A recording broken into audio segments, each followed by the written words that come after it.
Hello दोस्तों, यह कहानी है बिहार के बंगाल से अलग होने की, जिसकी शुरुआत मार्च 1891 में लंदन से होती है। लंदन के रेलवे स्टेशन पर बिहार के कुछ युवा छात्र दीप नारायण सिंह का इंतजार कर रहे थे, जो अपने पिता तेज नारायण सिंह के साथ लंदन में वकालत की पढ़ाई करने आ रहे थे। सच्चिदानंद सिन्हा ने आगे बढ़ के दीप नारायण का स्वागत किया। यह उनकी दीप नारायण से दूसरी मुलाकात थी।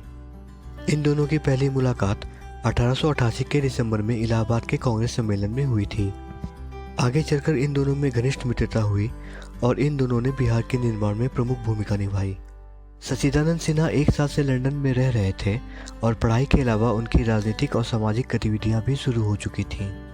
सच्चिदानंद सिन्हा के अलावा भारत के अन्य छात्रों ने 1892 में इंग्लैंड की राजनीति में तब हिस्सा लिया जब दादा भाई नौरोजी ने ब्रिटिश पार्लियामेंट के हाउस ऑफ कॉमन्स के लिए लिबरल पार्टी की तरफ से फिन्सबरी संसदीय क्षेत्र से रंगभेद के खिलाफ चुनाव लड़ने का फैसला किया।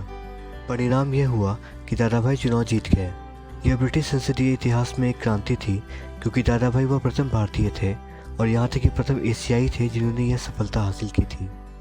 एक शाम सच्चिदानंद सिन्हा अपने दोस्तों के साथ नॉर्थब्रुक इंडियन क्लब में बैठे थे। राजनीतिक बहस चल रही थी। इसी दौरान किसी मित्र ने सच्चिदानंद से पूछा, भारत में तुम कहाँ रहते हो? बिहार। सिन्हा ने बड़े गर्व से उत्तर दिया। बिहार कहाँ है भारत में? उस मित्र ने संदेह से पूछा और फिर कहा, क्या तुम बता सकते हो कि भारत के भौगोलिक नक्शे में बिहार कहाँ पर है? अब बहस शुरू हो चुका था। कुछ मित्रों ने भारत का नक्शा निकाला और उसमें बिहार को खोजने लगे। उस समय बिहार दरअसल बंगाल का हिस्सा था। यहाँ के कुछ शहरों के नाम अवश्य थे, पर बिहार कहकर कुछ नहीं था। अब सच्चिदानंद सिन्हा अपने दोस्तों में हंसी के पात्र बन चुके थे। यह घटना दिल पे लगी एक खरोंच की तरह थी। उन्हें लगा कि वे एक ऐसी जगह से हैं जिसकी अपनी कोई पहचान नहीं। सिन्हा का मन भारी हो गया और वे उठकर वहां से चले गए। 1893 में सिन्हा भारत लौटे। दोपहर का समय था। आरा रेलवे स्टेशन के प्लेटफॉर्म पर उनकी नज़र एक लंबे तगड़े बिहारी से मिली, जिसने एक सिपाही की वर्दी पहनी थी जिस पर लिखा था बंगाल पुलिस। एक बिहारी के कंधे पर बंगाल पुलिस का बिल्ला देखकर सिन्हा के घर वापसी का सुख कड़वा हो गया। लंदन की उस घटना की याद ताज़ा हो गई जहां बिहारियों के अस्तित्व पर सवाल उठा था। अब उनका एकमात्र लक्ष्य बिहार को बंगाल से अलग करने का था। 1911 से पहले बिहार एक अलग राज्य नहीं, बल्कि बंगाल का पिछलग्गू था। स्थानीय प्रशासन और शिक्षा में बंगालियों का पूरा दबदबा था। यहाँ तक कि एक बिहारी को उच्च शिक्षा के लिए भी कलकत्ता जाना पड़ता था। बिहारियों के पास नौकरियाँ नहीं थी। सारी नौकरी बंगाली ले जाते थे। बिहारियों को अपमान सहना पड़ता था। बिहार में कोई ऐसा अखबार नहीं था जो बिहारियों की विचारधारा को आम लोगों के सामने प्रकट कर सके। सिन्हा ने अपने मित्र हसन इमाम, जो लंदन में उनके साथ पढ़े थे, से बिहार को बंगाल से अलग कर एक नए राज्य बनाने की राय दी। हसन इमाम ने इसका समर्थन किया। सिन्हा ने चिंता प्रकट करते हुए कहा, हमारे पास कोई ऐसा व्यक्ति नहीं जो हमारे विचारों को सामने लाए। थोड़ी देर सोचने के बाद हसन इमाम ने कहा, मुझे लगता है कि एक व्यक्ति है जो इस काम को बखूबी कर सकते हैं, महेश नारायण। महेश नारायण ने अपने मात्र 48 साल के जीवन में 25 साल तक बिहार में अखबारों के माध्यम से एक बड़ा आंदोलन चलाया और बिहार बिहारियों के लिए का नारा दिया। आजकल के अधिकांश बिहारियों को इस बात की जानकारी नहीं कि बिहार को एक अलग राज्य बनाने में महेश नारायण की कितनी अहम भूमिका थी। महेश नारायण अपने आप में एक विचार थे। एक पत्रकार के रूप में उन्होंने दुनिया को बिहार से परिचय कराया था। गुरु प्रसाद सेन 1893 में द बिहार हेरल्ड के संपादक बने। उनका जन्म 1842 को पूर्वी बंगाल में हुआ था। वे इतिहास विषय में बीए के गोल्ड मेडलिस्ट और एमए के टॉपर थे। गुरु प्रसाद सेन बिहार को एक अलग प्रशासनिक दर्जा दिलाने के खिलाफ थे। जब 1894 में बिहार को बंगाल से अलग करने की बात उठी, तब गुरु प्रसाद सेन ने इसका विरोध करते हुए कहा कि फिलहाल बिहारी राजनीतिक रूप से इतने उजागर नहीं है जो ऐसे आंदोलन को आगे ले जा सकें। पटना में 1881 में एक साप्ताहिक अंग्रेजी अखबार द इंडियन क्रॉनिकल्स का प्रकाशन शुरू हुआ। कुछ समय बाद महेश नारायण ने इस अखबार को संभाला और बिहार और बिहारियों की बहुत सारी समस्याओं को उजागर करना शुरू किया, लेकिन आर्थिक संकट के कारण यह अखबार बहुत दिनों तक नहीं चल सका। जनवरी 1894 में द बिहार टाइम्स का प्रकाशन शुरू हुआ, जो एक साप्ताहिक अखबार था। महेश नारायण इसके संपादक बने और बिहार को बंगाल से अलग करने के लिए उन्होंने अनेक लेखें लिखीं, लेकिन बिहार का एक अलग राज्य बनने से पहले ही महेश नारायण गुजर गए। फिर जुलाई 1907 में द बिहार टाइम्स का नाम बदलकर द बिहारी रखा गया और इसकी सारी जिम्मेदारी हसन इमाम और सच्चिदानंद सिन्हा ने अपने ऊपर ले ली। जब द बिहार टाइम्स ने बिहारी मुद्दों को उठाना शुरू किया तो द बिहार हेरल्ड के संपादक गुरु शेर प्रसाद और कलकत्ता के बड़े अखबारों ने बिहार को एक अलग प्रशासनिक दर्जा देने का विरोध शुरू किया। लेकिन इलाहाबाद के एक अखबार द पायनियर ने जब बिहार टाइम्स द्वारा उठाए गए मुद्दों का समर्थन किया तो बंगाल के अखबारों और लेखकों के सचेत होने की बारी आई। इस आंदोलन को एक बड़ा अवसर तब मिला जब बंगाल के lieutenant governor sir Alexander Mackenzie Bihar आए। जब द पायनियर ने इस आंदोलन का समर्थन किया तब सर मैकेंजी चौंक गए और उन्होंने बिहार का दौरा करने का सोचा। जब सचिदानंद सिन्हा को इस बात की जानकारी हुई तो उन्होंने अपने एक मित्र नंद किशोर लाल के साथ मिलकर सर मैकेंजी के लिए एक स्वागत समारोह का आयोजन किया।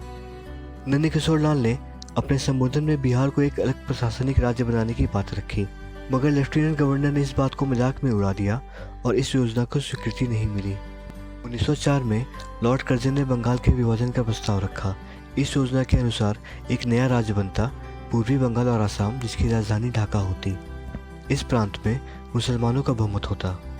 बंगाल का दूसरा हिस्सा जिसकी राजधानी कलकत्ता होती, जिनमें बंगालियों के अलावा उड़िया और बिहारी लोग होते। इस योजना की हर तरफ निंदा हुई। कई तरह के क्रांतिकारी आंदोलन भी उठ खड़े हुए। देश में जहां कर्जन द्वारा किए गए बंगाल के विभाजन का विरोध चल रहा था, वहीं बिहार के एक वर्ग ने अपने राज्य को बंगाल से अलग करने के लिए अपने आंदोलन को और भी तेज कर दिया। बिहारियों को पहली सफलता तब मिली जब 1907 में सरफुद्दीन को कलकत्ता हाईकोर्ट का जज नियुक्त किया गया। सरफुद्दीन की नियुक्ति का बिहार में जय जयकार किया गया। यह एक जश्न जैसा था। फिर 1908 में अली इमाम कलकत्ता हाईकोर्ट में भारत सरकार के सलाहकार नियुक्त किए गए।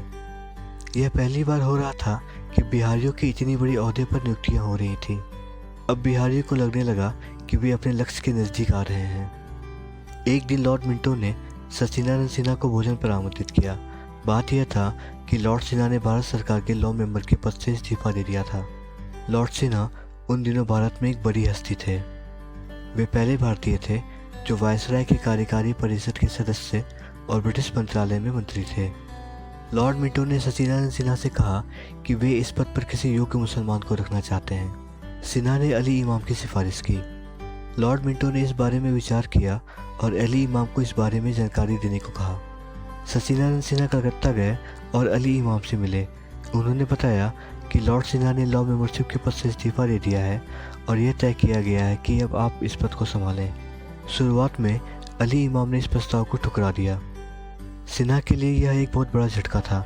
उन्होंने अली इमाम को समझाया कि अगर वे इस पद पर नियुक्त होते हैं तो यह बिहारियों के लिए बहुत बड़ी जीत होगी और हम अपने लक्ष्य के नज़दीक होंगे। बाद में अली इमाम ने इस पद के लिए हामी भर दी।